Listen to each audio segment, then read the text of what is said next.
어제 전주노회 우리 장로님들 또 목사님들 같이 수련회를 다녀왔습니다. 그래도 저도 목장 수련회를 다른 노회에 있을 때 몇 번 다녀온 기억이 있는데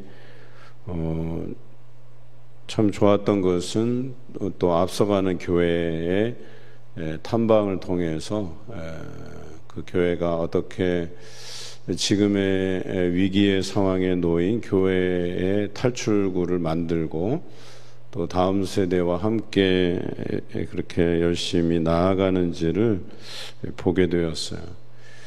제가 느낀 것은 이 교회에 하나님의 임재하심이 경험된다 하는 이런 느낌이 들었었어요. 당진이라고 하는 시지만 그 도시에서 조금 떨어져서 산속으로 막 들어가더라고요. 이런 데 교회가 다 있나 할 정도로. 그런데 그 산속에 큰 규모의 교회가 또 여러 채 건물들이 있었어요. 그리고 그 다음 세대와 함께 그 작년 예배가 다음 세대와 함께 이루어지는 모습들을 이렇게 탐방하면서 그 목사님 이야기가 그런 운동들이 한국 교회에서 일어나기를 바라는 마음이다 이렇게 말씀을 해주셨어요. 우리가 무엇을 계획하고 진행하든지 그것을 이렇게 우리가 모방한다고 해서 교회가 다 성장하는 것은 아닐 거예요. 똑같은 사역을 해도 어느 교회는 성장하고 어느 교회는 아무리 그것을 베껴다가 열심히 해도 잘 안 되는 교회가 있기 마련이에요. 왜 그럴까? 저는 여호와의 임재가 있느냐 없느냐의 차이라고 보는 거예요. 그래서 성경에 보면 쉐키나라고 해서 오늘 보면 회막에 여호와의 영광이 충만했다 이렇게 표현하고 있거든요. 그러니까 하나님의 영광이 충만하다가 쉐키나라는 단어예요. 그런데 이 쉐키나의 반대 뜻은 이가봇이라는 단어예요. 여러분 이가봇은 그 엘리 제사장 가문에서 엘리의 며느리가 엘리 시아버지도 죽고 또 남편도 죽고 자기가 애를 낳는데 자기는 이제 죽어가는 거예요. 죽어가면서 그 아이의 이름을 졌는데 그 아이의 이름이 이가봇이에요. 여호와의 영광이 떠났다 이런 뜻이에요. 저는 그 이름을 짓는 며느리의 심정이 어떠했는가를 좀 알겠어요. 나의 삶에서 나의 인생에서 우리 가문에서 여호와의 영광이 완전히 떠나갔다 이 표현을 쓰기가 쉬운 게 아니잖아요. 그러니까 우리의 삶이라고 하는 것은 여호와의 임재의 장소 이 성막 이 안에 여호와의 영광이 가득한 쉐키나의 삶이어야 된다라고 하는 거죠. 여호와께서 우리와 함께 하시고 동행하시면 겁날 게 없는 거예요. 무서울 게 없는 거예요. 두려워할 게 없는 거예요. 그래서 우리 인생 우리 하나님께서 책임져 주시고 인도해 가시리라는 그 믿음 안에서 살아가는 거죠. 오늘 성경에 보니까 회막이라고 되어 있죠. 성막이라고도 하고 회막이라고도 하고 회가 모일회잖아요. 또 만날회 그래서 사람들의 모임 혹은 만남의 장소 이런 뜻이에요. 하나님께서 백성들과 만나 주신다. 또 백성들 간에 모여서 교제한다. 오늘날 우리가 교회에서 우리가 만나서 교제하고 그곳에 하나님의 임재가 나타나면 우리 인생에서 두려워할 것이 없다라고 하는 거죠. 성도들 간의 의지가 되고 서로 중보하고 격려하고 지지하고 또 그 안에 하나님의 영광이 가득하고 또 하나님께서 인도해 주신다고 한다면 우리 인생은 겁날 게 없어요. 두려울 게 없어요. 그저 하나님 의지하고 살아가면 되기 때문에 이스라엘 백성들이 가장 배짱 좋은 백성이에요. 정말 속된 말로 가진 것은 쥐뿔도 없으면서 그냥 하나님 의지해서 가는 거예요. 그게 하나님을 섬기는 백성들의 믿음이라고 하는 거예요. 누가 보더라도 객관적으로 보더라도 저 사람이 딱히 가진 것도 없고 그렇다고 해서 자녀들이 잘 되는 것도 아니고 그냥 그저 평범한 삶 같은데 어떻게 저렇게 즐겁게 기쁘게 하나님을 찬송하면서 당당하고 자신 있게 그 삶을 살아갈 수 있을까? 그것은 바로 하나님의 임재가 충만하기 때문에, 쉐키나의 삶을 살고 있기 때문에.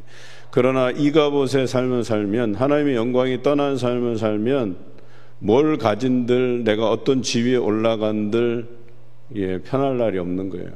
날마다 불편하고 사람들에게 원성을 쌓아가면서 그런 삶을 살면 얼마나 피곤하겠어요.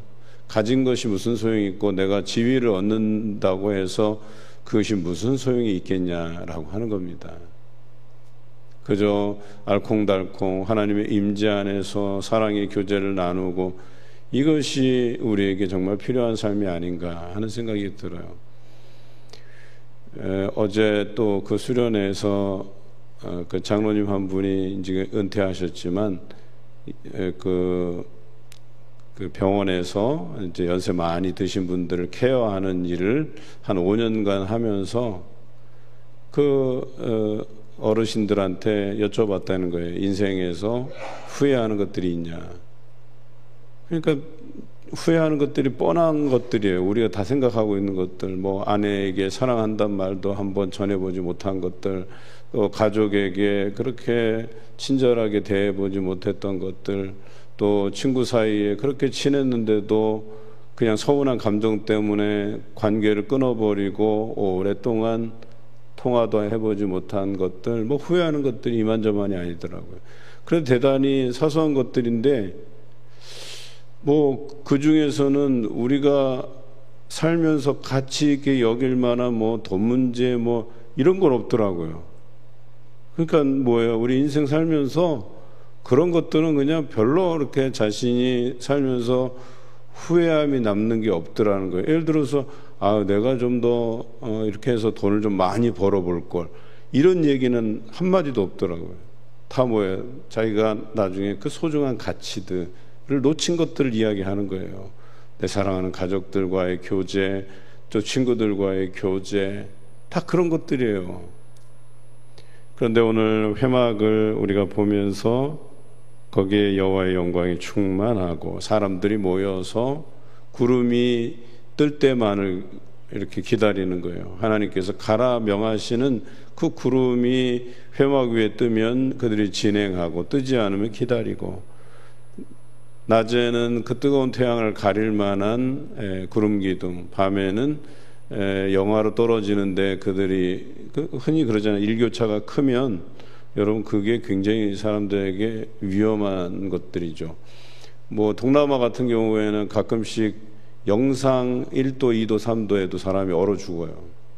그 정도로 그 기온 이렇게 하루에 일교차가 크면 건강에 해로운 거예요. 그런데 불기둥으로 그들을 따뜻하게 또 인도하시고, 구름기둥은 제가 직접 체험한 거였었어요.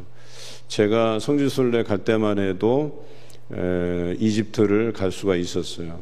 그 시내산 쪽으로 들어가는 길은 반군이 막고 있었기 때문에 그 시나이 반도 반대로 돌아서 시내산을 올라갔었는데, 그리고 제가 다녀오고 나서 이제 에일랏으로 들어가는 그 국경지대 부근에서 이제 폭탄 테러가 나서 그때부터 이제 이집트는 가지 못하게 되었는데, 그때 당시 버스를 타고 내려오는데 얼마나 더우냐면 그 뭐 커튼 치고 에어컨 틀어놔도 에어컨이 잘 느껴지지 않을 정도로 더웠어요. 그런데 에어컨 바람이 시원하게 느껴지는 때가 언제였냐면 구름이 태양을 가릴 때였었어요. 그때 제가 하나님의 섭리를 깨달았죠. 가이드도 그런 얘기를 하더라고요. 여러분은 이렇게 구름이 가리니까 뭐 시원하시죠? 이게 아마 불기둥, 구름기둥 그런 섭리로서 하나님이 인도해 가셨을 거라고, 그러면서 그 기온차에 대한 이야기도 해주시고, 그래서 그렇구나, 그런 이해가 있었어요. 하나님이 동행하시면 우리 삶에 실제적으로 와닿는 부분이에요. 상징적이 아니에요. 만나와 메추라기 상징이 아니에요. 이것은 직접 그들에게 내린 하나님의 하늘의 양식이었다라고 하는 거죠. 특히나 만나는 하늘의 양식이에요. 이 땅에서는 구할 수 없었던. 이런 것들을 보면 우리는 우리 하나님에 대해서 너무나도 모르는 게 아닐까. 우리의 삶에 직접적으로 개입하고 계시는 그 하나님의 쉐키나 영광의 충만함을 우리가 누리지 못하는 건 아닐까. 아니, 누리고 있음에도 하나님께 감사하지 못하는 건 아닐까. 오늘 하루 여러분 이 쉐키나의 삶을 사시기 바라요. 이가봇이 아니라 하나님의 영광이 충만한 삶. 그래서 그것으로 인해서 모든 하나님의 손길들이 내 삶의 주변 직접적으로 개입하시고 간섭해 주시는 것들을 경험해 가시기를 주님의 이름으로 기원합니다. 오늘 우리 하나님께서 성막에 임하셨다. 성막은 이동식이잖아요. 그렇게 이동할 때마다 성막을 옮겨서 다시 치고 또 옮겨서 다시 치고 하는. 그런데 보면은 이것이 상징하는 것이 여호와의 임재는 장소 불문이에요. 어느 곳에서든 회막을 통해서 만나 주시잖아요. 회막은 또 어느 곳이든 이동하게 돼 있는 거고, 우리 하나님께서는 고정적으로 어느 특정한 장소에만 나타나시는 분이 아니시라는 거예요. 여러분 삶의 장소에 또 여러분이 가는 곳마다 여러분이 행동하는 다니는 곳곳마다 하나님의 임재가 일어난다라고 하는 것이죠. 이것이 여러분 삶에서 날마다 경험되시길 바라요. 그래서 어딜 가든 하나님이 동행하시지 않는 곳이 없다. 이런 삶을 누리게 되면 이제 걱정할 것이 없는 거죠. 그래서 저는 여러분들이 더 여호와께 의지하는 삶을 살았으면 좋겠어요. 계속 얘기해서 죄송하지만 그 목장수련회에 장로님들 중에서 그 생업이 분명히 있으신데 그 생업을 딱 멈추고 목장 수련을 딱 가시는 거예요.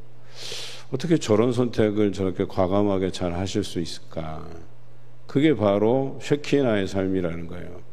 내 삶을 멈추고 이것이 중요하다고 생각하면 거기에 하나님께서 임재해 주시고 가라 명하시면 갈 수 있어야 되는 거거든요.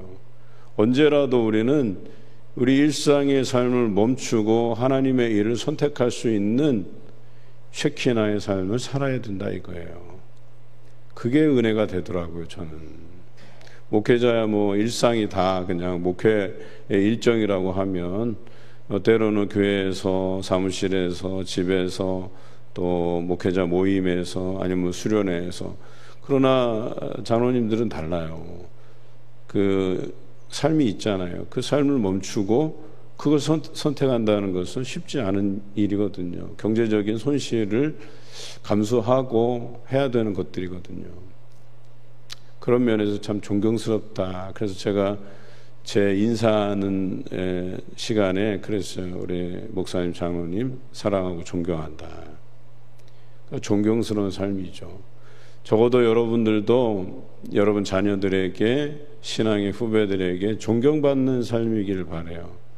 과감하게 내 삶을 내려놓고 하나님의 일들을 위해서 선택하고 집중할 수 있는 그런 삶을 살아내시는 여러분 되시기를 주님의 이름으로 기원합니다.